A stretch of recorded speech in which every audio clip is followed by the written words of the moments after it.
Hey guys, what's happening? Thanks for tuning in, coming back and watching. I do appreciate it. I hope you're staying safe and healthy out there.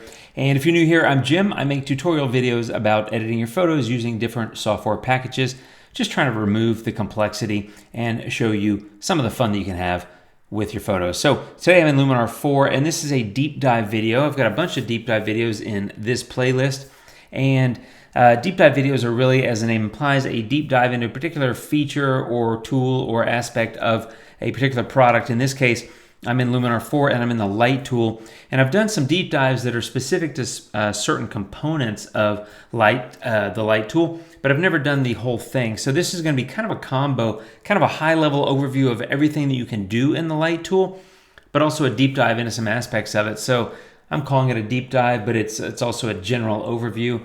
I don't know what to call it. It's a video. I hope you like it. Let's get going. Light tool is basically the replacement for develop, also known as raw develop in the previous edition or previous version of Luminar, which was Luminar 3 or Luminar Flex, or if you have an older version, Luminar 2018. Anyway, you get the point. I am using a raw file. You can see that here, and the reason why is, I'll tell you in a minute. So on any kind of file format, all of these tools work the same. The very first section is around white balance. There's basically 3 different ways to adjust the white balance, which is basically getting the color casts correct in your photo. This photo is a raw file. It's unedited, as you can see as I move the before and after window and hit the little eyeball thing. I haven't done anything to it. So the first way to adjust white balance, and this is the way that I prefer to do it, it's just personal preference, really. It doesn't really matter. Do whatever you like. I like to use these 2 sliders, the temperature and the tint.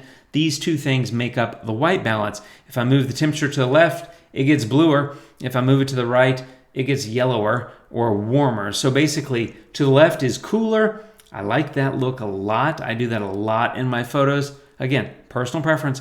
And if I go to the right, it gets warmer or more yellow. And so I'm just going to hit that little...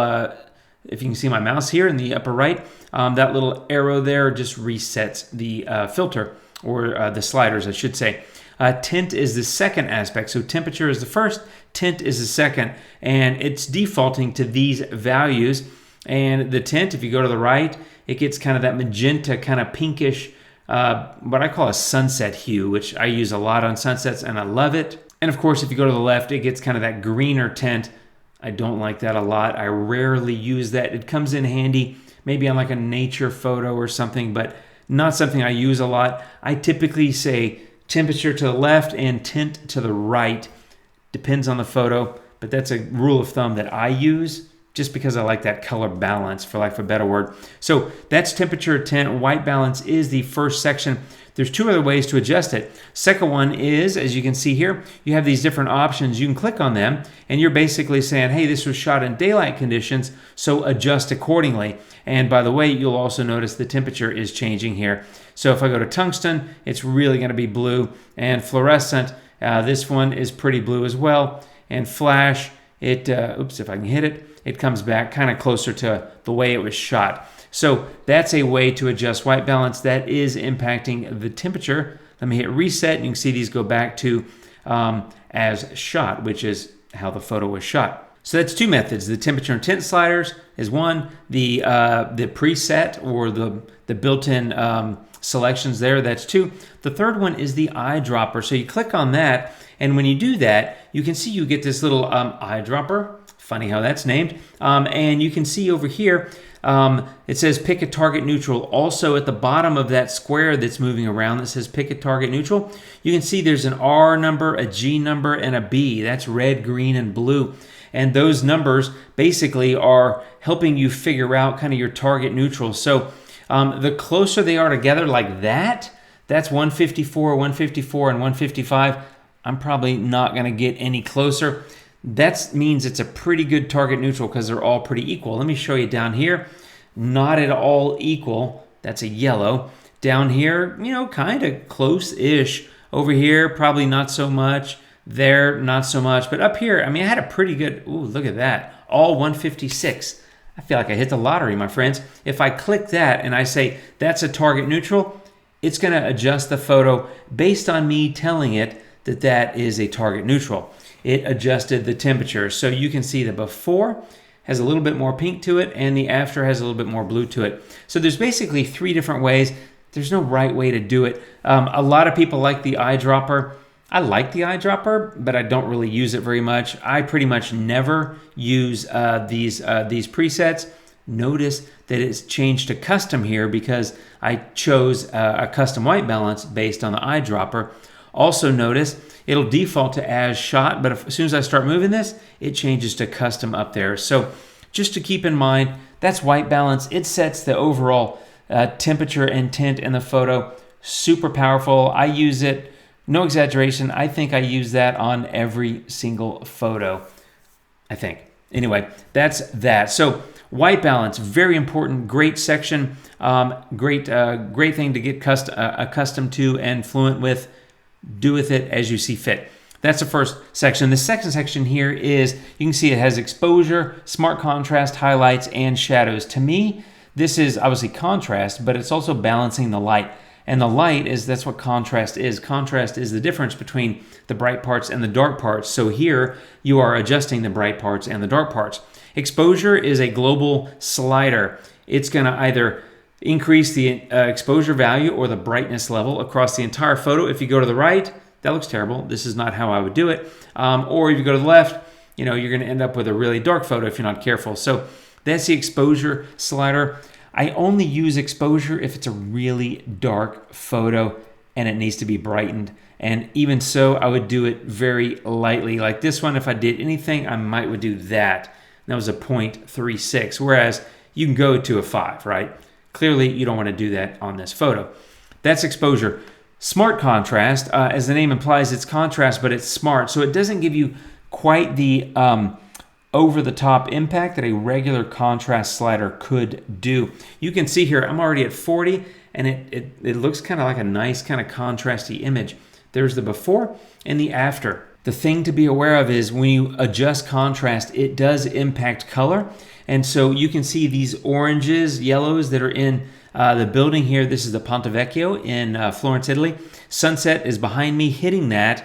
And you can see they're getting a little bit richer. So when you're using contrast, smart contrast, any kind of contrast, think about and pay attention to your colors because they do come into play.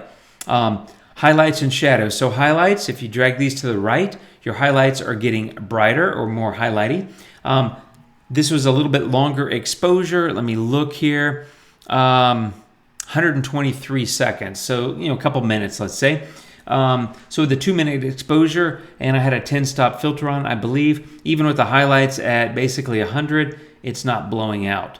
So how do you know if things are blown out? On a Mac, I think on Windows 2, you can hit the J key, and that will tell you if you have any blown out parts. They will show up in red. They're not showing up. At the same time, it'll also show you shadows. You see these little blue sections over here.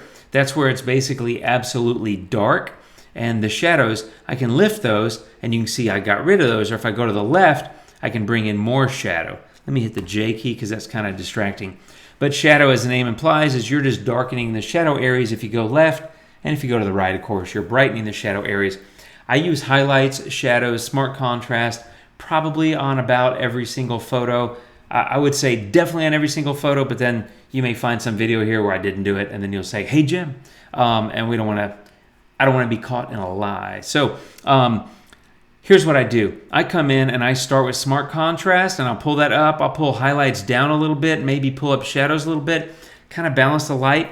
Then I'll play a little bit with the temperature and maybe the tint, depending on the look that I'm going for. And you know what? I've got a pretty decent looking photo. There's the before and the after. A very subtle edit. And you can do subtle, but you can also do really strong edits with the light tool. There's a lot of power and flexibility there. But those are the top 2 sections. White balance and what I call here, this is kind of the managing the light section in my opinion. It doesn't really have a name. Now we're getting into the advanced settings. To me, there's kind of 2 parts of the advanced settings. There's the profile, the whites and the blacks. That's advanced. And then there's tone curve. And to me, tone curve is like really advanced. But there's no modifiers here. It's not really advanced. And I want to clarify, even though it's really advanced, don't read that as difficult or, oh my God, I'm going to run away from it or anything like that. Tone curve is powerful. It can be confusing. it's not hard. It just takes some practice, right? So let's get into the advanced settings. The first one here is profile. You'll see here it says Luminar default. I want to point out this is a DCP profile. It stands for DNG camera profiles. DCP, digital DNG camera profile, DCP file, profile. Anyway, there's a Luminar default. This is basically how your camera interprets colors and tones in RAW files. It's only in RAW files. If you have a JPEG or a TIFF or something else like that, and you're down here looking for this section, it's either not turned on or you're not going to see it. I can't remember which, but regardless, it ain't there or it's not usable if it's not a RAW file. Remember, I have a RAW file, .arw, that's a Sony RAW file format, and it says RAW there. 2 ways to let you know that you have a RAW file. You'll either see the file extension or it'll say RAW, or you'll recognize both. Anyway, these profiles, some of these are built in, and as I hover over them, you will notice that the RAW file is looking different. There's an Adobe standard profile, camera clear, camera deep, camera landscape. I'm just going to hover over these. You can see light, you can see natural, portrait, you can see standard and vivid. Notice that, however, even though the tones, the colors, the contrast, things like that change, the sliders up above are not changing. So I chose camera vivid. There's before and after. You can see it's a little bit different. It's not massive, but it's basically interpreting your RAW file based on that profile. You will also notice that you can load custom DCP profiles. So you can either find some free ones or buy some. I don't know. I don't really mess with this a whole lot, just to be really honest. But you can do that, and you can choose one as a default for this camera, right? So I'm always happy with the Luminar default profile. That looks fine to me. It's fairly evenly lit. The colors and tones and all that are fine. I don't really mess with it, but it's something to be aware of and something that you may want to experiment with. So that's camera profiles. Again, only on a RAW file. Okay, now we got whites and blacks. Whites and blacks allow you to set the white point or the black point on your photo. The thing about this is, and I did a video I'll point to there, a lot of people think that highlights and whites are the same thing and that shadows and blacks are the same thing. Some people, I think I said in that video, that some people think of them as twins. Hey, whites and highlights, same thing, they're twins. They're not. Some people think, shadows, blacks, same things, they're twins. They're not twins. They're kind of like cousins. They're similar, but they're not the same. So whites, you're going to set the white point. You'll notice as I go like this, I start to get some really blown out parts. Remember that J key trick? Let me go back over here. Take the highlights all the way to the 100. Look what the photo did. It looks fine, to be honest. I'm going to reset that, take the the whites to 100. Doesn't look fine at all. They're different. They do different things. Let me hit J key again. Remember when I dragged the highlights to 100?